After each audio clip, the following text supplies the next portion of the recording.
यहाँ पे एक बहुत छोटा सा लेकिन बहुत ही इम्पोर्टेंट टॉपिक डिस्कस करने जा रहे हैं, recycling and disposal of capacitor and battery. दोस्तों, जब हम लोग कोई इक्विपमेंट या कोई कंपोनेंट यूज करते हैं, उसकी एक लाइफ होती है और दो पॉसिबिलिटी होती है, या हम उसको रीयूज करें, उस पर प्रोसेस करके इसको रीयूज करें, या उसको डिस्पोज कर दें। तो इस वीडियो में पहले हम समझेंगे रिसाइकलिंग क्या है, डिस्पोजल क्या है, और कैपेसिटर और बैटरी के लिए हम लोग क्यों ये प्रोसेस करते हैं और इसके कौन कौन से प्रिकॉशन होते हैं। बहुत ज़्यादा डिटेल में हम इसको नहीं समझेंगे। आपको इसके लिए काफ़ी सारे यहाँ पे कॉपीराइट रिस्ट्रिक्शन है, इसलिए मैं वीडियो नहीं दिखा पाऊंगा। आप नेट पे सर्च करके वीडियोस उसकी देख सकते हैं, लेकिन उसकी प्रोसेस के जो कंसेप्ट है वो हम यहाँ पे डिस्कस करेंगे। तो दोस्तों, सबसे पहले समझना है रिसाइकलिंग क्या है, डिस्पोजल क्या है। The process of turning the item into raw material is called recycling. आपका बैटरी है, आपका कैपेसिटर है, जिस चीजों में से बना है, जिन चीजों का यूज हुआ है उसको बनाने में, वो चीजों को अलग करना, उसको रॉ मटेरियल्स जो भी उसके हैं, जो भी 5, 10, 25 या प्रकार के रॉ मटेरियल है, उनको अलग करना, उस प्रोसेस को रिसाइकलिंग कहते हैं। और वापस उसमें से यूजफुल मटेरियल को अलग करके आपका रीयूज करना, वो प्रोसेस है रिसाइकलिंग। और the process to completely discard the item is called disposal. आपको बस उसमें से कुछ भी नहीं ले पाओगे, तो उसको बिल्कुल आपको वेस्ट में डालना है, तो उसको कहेंगे डिस्पोजल। इसके काफी सारे एनवायरमेंटल हजार्डस कंसर्न्स है, आपको उसके लिए सोचना पड़ेगा। आप कोई भी ई वेस्ट को डायरेक्टली एटमोस्फियर में रिलीज नहीं कर सकते हो, करना भी नहीं चाहिए। तो आप बैटरी वगैरह खोल के डाल दो तो बहुत उसका एनवायरनमेंट पे नेगेटिव इम्पैक्ट होता है, तो आपको उसके लिए सोचना पड़ेगा। तो वो भी आपको डिस्पोजल के लिए सोचना है, उसका प्रॉपर प्रोसीजर होता है। For environmental concern it is desired to recycle capacitor, battery and dispose. पहले आपको एनवायरमेंटल कंसर्न के लिए रिसाइकल के लिए कोशिश करना चाहिए। और अगर रिसाइकल हो गया और कुछ नहीं हो रहा है, तो बाकी जो बचा हुआ मटेरियल का आप डिस्पोज करोगे। और काफी सारी एजेंसीज भी आप नेट पे सर्च कीजिएगा, जो ई वेस्ट को कलेक्ट करती है और आपको कुछ अमाउंट एज रिवॉर्ड देती है। तो वो भी आप सर्च कीजिएगा कि कौन सी कंपनी है या कौन से ऐसे ऑर्गेनाइजेशन है जो ई वेस्ट को कलेक्ट करके आपको उसका बेनिफिट देते हैं या उसका आगे पॉजिटिवली यूज करते हैं। तो एनवायरमेंटल कंसर्न के लिए पहले जो भी आपको डिस्पोज करना है, उसमें से जो इम्पोर्टेंट रॉ मटेरियल है जिसको आप दोबारा यूज कर सकते हो, उसको रिसाइकल के लिए अलग कर दो। और बाकी जो मटेरियल बच गया जिसको आप यूज नहीं कर पाते हो, उसको आप डिस्पोज कर दो। Sometimes recycling is much more costlier then disposal. कई बार ऐसा होता है कि रिसाइकलिंग प्रोसेस बहुत डिफिकल्ट होता है, उसमें कैपिटल इन्वेस्टमेंट ज्यादा हो जाता है, लेकिन डिस्पोज करना काफी इजी होता है। लेकिन फिर भी एनवायरमेंटल कंसर्न के लिए हमारी एक रिस्पॉन्सिबिलिटी बनती है।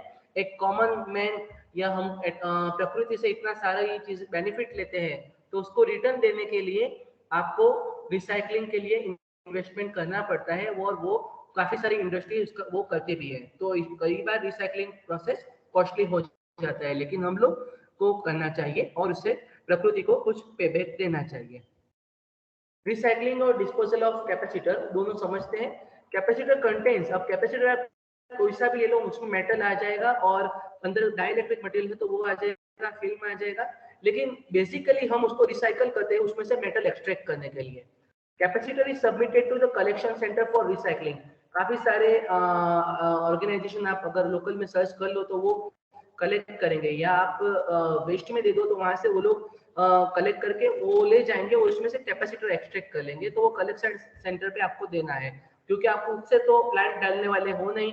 तो जहां उसका यूज हो रहा है वहां उसको आपको सबमिट करना होगा, जिसको हम कलेक्शन सेंटर कहेंगे। Oil is removed from the capacitor before recycling oil capacitor. अगर उसमें ऑयल है, आपको मान लीजिए आपने दे दिया कलेक्शन सेंटर में और वो ऑयल कैपेसिटर है, उसमें as dielectric material oil use हुआ है, तो पहले ऑयल को रिमूव करना पड़ेगा। Capacitor should be unplugged for minimum 48 hours to avoid shock before recycling. आपको और हमको दोनों को पता है कैपेसिटर एनर्जी स्टोर करता है, तो आप उसको रिसाइकलिंग के लिए डालो, उससे पहले 48 आवर्स तक उसको ऐसे अनयूज्ड पड़ा रहने दीजिए, अनप्लग रहने दीजिए। अनप्लग कर दो तो वो ऑटोमेटिकली एटमोस्फेयर में डिस्चार्ज हो जाएगा। और आपको अश्योर रहना चाहिए कि वो उसमें कोई चार्ज नहीं है। उसको रिसाइकल करने से पहले उसका वोल्टेज उसके अक्रॉस का आपको चेक करना पड़ेगा, और वो 0 हो तभी आपको उसका प्रोसीजर करना है, अदरवाइज आपको शॉक लग सकता है। Wear goggles and gloves during recycling. जो भी सारी जगह है जहाँ ये प्रोसीजर होता है, तो वहाँ पे प्रिकॉशनरी जो भी सारे हमारे जो गैजेट्स होते हैं वो आपको यूज करने हैं, गोगल्स है, ग्लव्स है या अदर गैजेट्स से आपको यूज करने पड़ेंगे। बैटरी की बात करते हैं, कैपेसिटर का हुआ कि बेसिकली हम लोग कैपेसिटर के लिए करते हैं। बैटरी की बात करते हैं तो आप बहुत कम कंपनी पाओगे। आप अगर गूगल पे भी सर्च कर लो तो हमारी कंट्री में ये बिजनेस बहुत ही कम है, और काफी लोग छुप के करते हैं क्योंकि उसके उसमें से उनको कुछ एडवांटेज होता है। अगर वो उसको लीगलाइज करने जाए तो उसके लिए उनको काफी सारा कैपिटल इन्वेस्टमेंट करना पड़ेगा, तो वो एक कंस्ट्रेंट है। तो आप छोटे वर्कशॉप वगैरह इसके मिलेंगे जहाँ पे आपको पुरानी बैटरी लेंगे और नई बैटरी देंगे, और वो लोग ये प्रोसीजर करते हैं क्योंकि उसको रेप्यूटेड नहीं माना जाता है। जनरली बिजनेस में एक रेप्यूटेशन का मैटर करता है, तो बहुत सारे बिजनेसमैन, बड़े बड़े बिजनेसमैन ये बैटरी डिस्पोजल और रिसाइकलिंग के बिजनेस में नहीं आते हैं। और इंडिविजुअल स्मॉल इन्फॉर्मल जो एंटरप्रेन्योर्स है वो इसको रिसाइकलिंग और डिस्पोजल ऑफ बैटरी करते हैं। Direct disposal of battery is head to environment. मैंने आपको बताया कि आप ऐसे ही एनवायरमेंट को उसको खुले में नहीं डाल सकते, वो एनवायरमेंट के लिए बहुत बड़ा नुकसान है। हमारी लीड एसिड बैटरी ले लो या लिथियम आयन ले लो, एनवायरमेंट के लिए ये सारे कंपोनेंट ओपन आप डाल दो तो बहुत सारा नुकसान हो सकता है। After removing the useful element the other remaining part is material waste. आप जो यूज हो सकता है वो मटेरियल आप ले लो, और बाकी का जो अनयूज्ड या यूजेबल नहीं है वो सारा मटेरियल आपका वेस्ट हो जाएगा। तो रिसाइकलिंग के लिए आप मटेरियल इकट्ठा कर लो और डिस्पोजल के लिए बाकी का मटेरियल आप अलग कर दो। तो ये सारी प्रोसीजर आपको बैटरी और कैपेसिटर दोनों के लिए करनी पड़ेगी। अच्छा, प्रोसेस क्या होती है लीड एसिड बैटरी? यहाँ सैंपल के लिए लीड एसिड बैटरी दिया है, कलेक्शन है, कलेक्शन ऑफ बैटरी, क्रशिंग होता है उसका, उसको क्रश करना है, हैमर है। और थर्ड स्टेप है शॉर्ट। पहले कलेक्शन सेंटर में उसको जमा कर दो, उसको सबमिट कर दो, फर्स्ट ये प्रोसीजर रहेगा। सेकंड है क्रश कर दो, क्रश करना है, उसको तोड़ना है, तोड़ के छोटे छोटे भाग में डिवाइड कर दो, और जो सॉर्ट कर दो, सेपरेट कर दो, कौन सा मेटल है, कौन सा नॉन मेटल है, कौन सा यूज हो सकता है, उसको सारे सेपरेट पार्ट में सॉर्ट कर दो। उसके बाद सेविंग, रिमूविंग अनवांटेड आइटम। उसमें से कुछ मटेरियल है जो आप बिल्कुल ही यूज नहीं कर पाओगे, तो आप उसको अनवांटेड आइटम में रिमूव कर दो। और एक्सट्रैक्शन कर दो, एक्सट्रैक्ट लीड एसिड या मेटल कर दो, तो उसको एक्सट्रैक्शन कहेंगे। तो दोस्तों ये रेफरेंसेस है, आप इसको स्टडी कीजिए। ये जो टॉपिक है इसके बहुत कम मटेरियल आपको देखने मिलेंगे दोस्तों, तो ये कुछ कहीं से इकट्ठा करके बनाया गया है, लेकिन आपको जहाँ पे प्रैक्टिकली डिस्पोज होते हैं बैटरी, वहाँ पे जाके आपको देखना होगा, तभी आप इसको समझ पाओगे। Thank you and keep learning.